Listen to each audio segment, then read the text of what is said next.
Timnas Indonesia menjadi tim tersukses di Asia Tenggara sekarang jika dibandingkan dengan 3 tim lainnya seperti Thailand, Vietnam, dan Malaysia.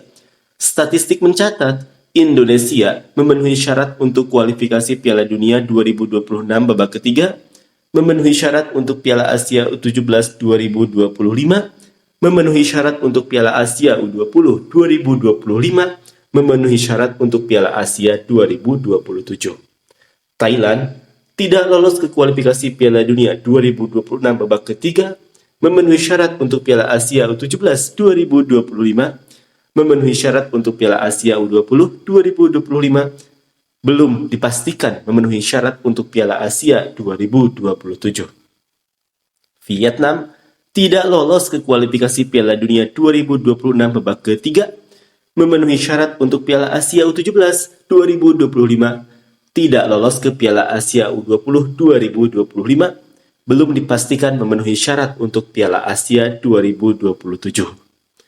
Malaysia tidak lolos ke kualifikasi Piala Dunia 2026 babak ketiga, tidak lolos ke Piala Asia U17 2025, tidak lolos ke Piala Asia U20 2025, belum dipastikan memenuhi syarat untuk Piala Asia 2027. Seperti inilah komentar fans Malaysia, Thailand, dan Vietnam.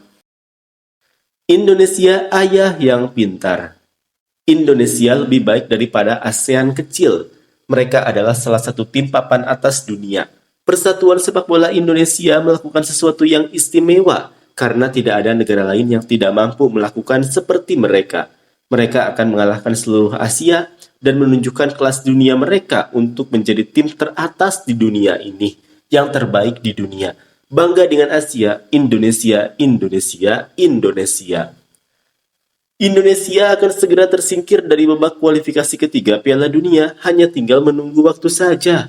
Tim yang tidak menghormati tim lain, tidak pernah menghormati keputusan wasit ketika mereka kalah, harus keluar dari FIFA, AFC, AFF, dan bermain di negaranya saja.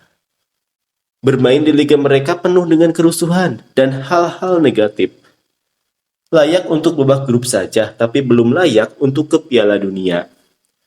Betul itu, 6 kali runner-up di AFF kan, menang dalam babak grup Piala Dunia pun belum. Peningkatan dari segi pemain naturalisasi atau lokal. Ada populasi besar tanpa kualitas, biarkan Belanda membantu.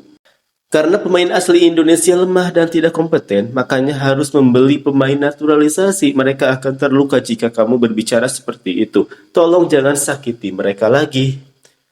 Jika mengulang ASEAN, maka akan seperti Vietnam atau Singapura. Jika tidak bisa dilanjutkan dalam waktu 5-6 tahun, maka akan kembali seperti semula. Alih-alih membangun liga domestik yang kuat, mendorong formula dangkal untuk sukses. Berapa peringkat FIFA sekarang? Peringkat FIFA sebentar lagi turun, kalah terus, lagi pula ini tim Indonesia, jelas tim Belanda.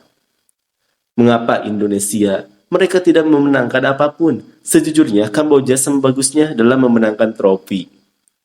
Bagaimana bisa dapat kejayaan tanpa ada piala apapun? Orang Vietnam ada di sini dan tidak mengatakan apapun, kalian hanya bersorak secara alami. Mari kita lihat apa hasil selanjutnya. Kenapa logo Thailandnya tidak cantik? Memenangkan kejuaraan AFF 7 kali. Telah memenangkan kejuaraan SEA Games sebanyak 16 kali. Namun orang-orang di beberapa negara ASEAN telah mengirim mereka untuk berkompetisi di Piala AFF sepanjang hidup mereka dan bahkan tidak pernah memenangkan satu kejuaraan pun. Membeli tim penuh pemain naturalisasi, hanya pemain naturalisasi yang membawa hasil ini untuk Indonesia. Kembali ke masa lalu, pemain bekas asli. Sepak bola Indonesia tidak ada apa-apanya, maaf untuk mengatakan yang sebenarnya. Dia hanya bermain di klub. Vietnam tidak pernah memanggil pemain yang tidak mempunyai darah Vietnam ke timnas. Bukan seperti Indonesia, 300 juta orang tapi harus beli pemain naturalisasi, sayang sekali. Sepak bola Indonesia ibarat sirkus, ini bikin heboh negara lain. Ini adalah alasan atas kelemahan penduduk asli. Pemain asli Indonesia lemah dan tidak kompeten sehingga harus mengandalkan pemain naturalisasi. Menggunakan tim penuh pemain naturalisasi tetapi kalah dari Cina 2-1.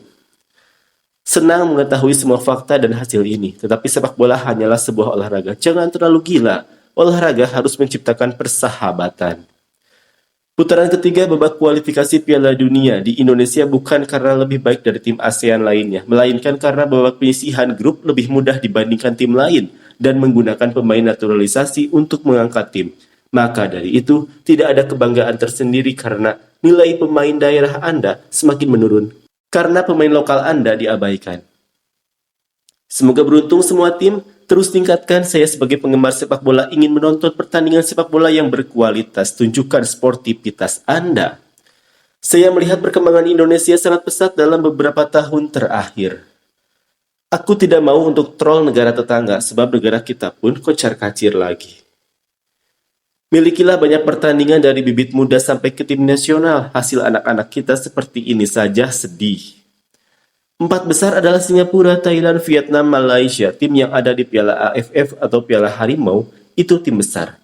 Indonesia sama seperti Filipina atau Myanmar, tier 2. Tidaklah kami heran, kami tetap dukung sepak bola Malaysia maju bersama. Buat fans-fans Malaysia yang suka hujat timnas, sudah itu, perlu ukur baju sendiri. Kita dukung sepak bola bersama dan bravo Malaysia. Layak hanya untuk melengkapkan jadwal pertandingan saja. Ya, tapi Indonesia dan Thailand membuang banyak uang untuk para pelatih seperti Sintayong mendapatkan $1 juta per tahun dan pemain luar negeri, sementara Vietnam membayar 4 kali lebih rendah untuk pelatih nasional seperti Kim Sang-sik dan semua pemain, termasuk Rafaelson bermain di Liga Vietnam. Indonesia mengikuti jejak Singapura di masa lalu yang mengandalkan naturalisasi dan harus melakukan ini selama-lamanya. Namun hal ini harus mengorbankan orang-orang di tanah air mereka yang tidak akan pernah bisa sejahtera di dunia nyata. Dan kapanpun penggunaan naturalisasi dihentikan, maka neraka akan datang. Anda belum terlalu tua untuk menunggu. Indonesia tim terbaik, besar harapannya masuk Piala Dunia dari Vietnam.